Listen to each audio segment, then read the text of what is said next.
Here's how Kevin McCarthy tried to provide cover for this purely partisan thing that he did. I have rejected the appointments of Adam Schiff and Eric Swalwell for the House Intelligence Committee. I am committed to returning the House Intel Committee to one of genuine honesty and credibility that regains the trust of the American people. That is definitely his focus. I don't expect that you're gonna be able to read that full letter, especially on mobile. So I'm gonna zoom in a little bit on one of my favorite excerpts. He says, I cannot put partisan loyalty ahead of national security, and I cannot simply recognize years of service as the sole criteria for membership on this essential committee. Integrity matters more, says the guy that put Marjorie Greene on Homeland Security. No, but like, look at that. So every single person knows exactly why he did this. And I mean both the people maybe on my side of the aisle that are against the move, as well as everyone on the right wing who is cheering this. They know why he did this. They wanted him to do this and they're very happy that he did. The idea that he did it because he cannot put partisan loyalty ahead of national security is utterly ridiculous. Nobody actually believes that. Nobody on their side cares. They got what they wanted, Francesca, and isn't that nice for them? Yeah, and it bodes terribly for this entire country. Look, and I'm not gonna say like, that Rep Swalwell and Adam Schiff were like, my heroes, but they did lead the country through impeachment hearings, right? Love them or hate them, believe they were necessary is what I did. I don't know why I'm speaking like Yoda, but I am. Look, the real thing is, yeah, let's just stick with this. The real thing is, it begins a snowball, right? And it happens in a lot of countries. In a lot of countries, the United States has turned its nose at as like, their democracy is not quite perfect, unlike ours.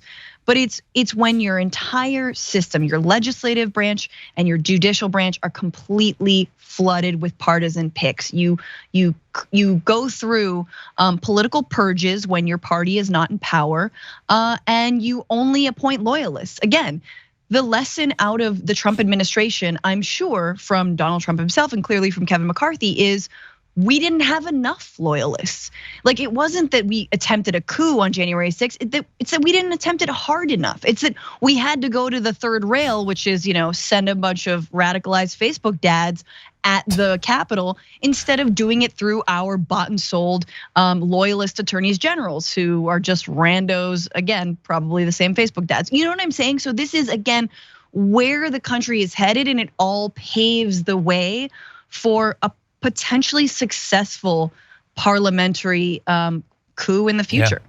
Yeah, and it wasn't supposed to be like this. I think that the owner donors would prefer a system that didn't have explicit violence in the streets. The way it was supposed to work was through a combination of structural factors, gerrymandering, the overrepresentation of small rural states and all of that, combined with endless fundraising for Fox News and independent right-wing media, focusing on an ever-changing menu of ridiculous culture war topics. That was supposed to be enough. They were supposed to win based on that. They were supposed to delude the rubes enough so that they would maintain power. And that in the end wasn't enough. Somehow the American people were able to see through a lot of this BS. And so instead they had to pull the coup card. And now we're all waiting to see if going back to business as was usual, the culture war, the demonizing trans people and trying to strip the rights away from everyone, if that works in 2024, then they'll just do that. And if it doesn't, they'll probably try again for a coup. And they've got more of a ground game for that now. Yeah. Yeah, so obviously with all of that being said, the bad guys thus are Schiff and Swalwell. And again, I'm not massive fans of Schiff and Swalwell. They're not my guys or anything. But let's be clear about what is going on. They got Liz Cheney'd. They got Adam Kinzinger or whatever. They're not being run out of Congress or anything, but they stuck their head up. And thus, as long as the fascists don't get back in power, then you'll probably be okay. But if they do, then you're going to be on the literal enemies list. And that's where they find themselves. Now, they have responded to this. Eric Swalwell says it's political vengeance.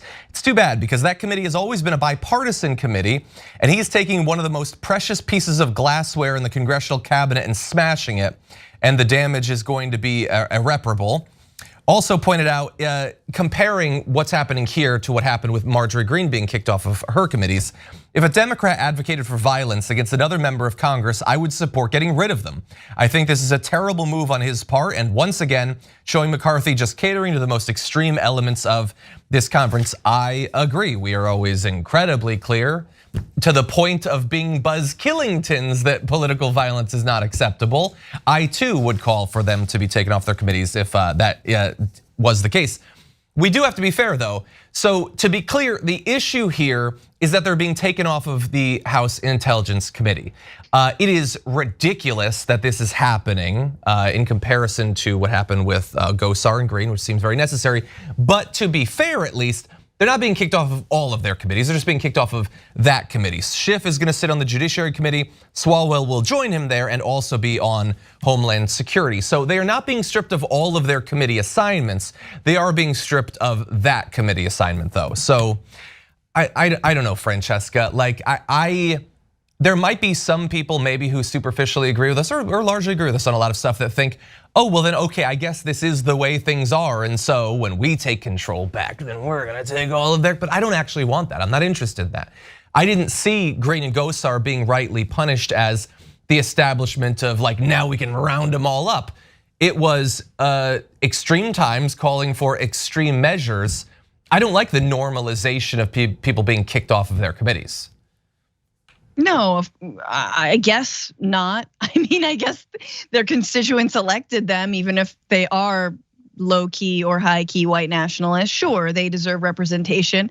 I'm just remembering Kathy Griffin, a not elected representative, posting with a photo of a severed Trump head early in the Trump years, and how, oh my God, I can't believe it, right? And can you imagine if a Democratic legislator had done that, if a Kathy Griffin were in office right now? I mean, that's effectively, if you were outraged about that, that's what they've done. They're like, okay, so Marjorie Greene can call for violence, can actually actively stalk a congressperson like she did to AOC, that Gosar can go speak at a white nationalist conference, then tweet out a video of AOC dying.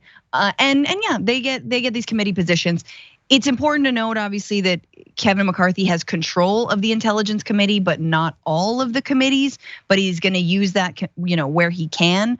And I agree with you, I guess in theory, John, that when our guys or like the not crazies get back into power, like I'd like to not do the exact same thing and do the political purges, except you kind of have to un-F the whole balance, right? I mean, this is, I think, why we're in the political situation we are in this country, which is that when Democrats come into power, they're so afraid of appearing partisan. They're so afraid of trying to, appeal to the center and be bipartisan that they don't realize just how far right we've actually gone. So in order to un-F these committees, in order to un-F the entire system, you kind of do need to go through a certain amount of purge, right? You kind of, again, it's the ways that Kyrsten Sinema gets to still defend the filibuster when she knows it has only been used to drag this country farther and farther to the right, farther and farther into the hands of people with power and money, and farther away from working people's needs.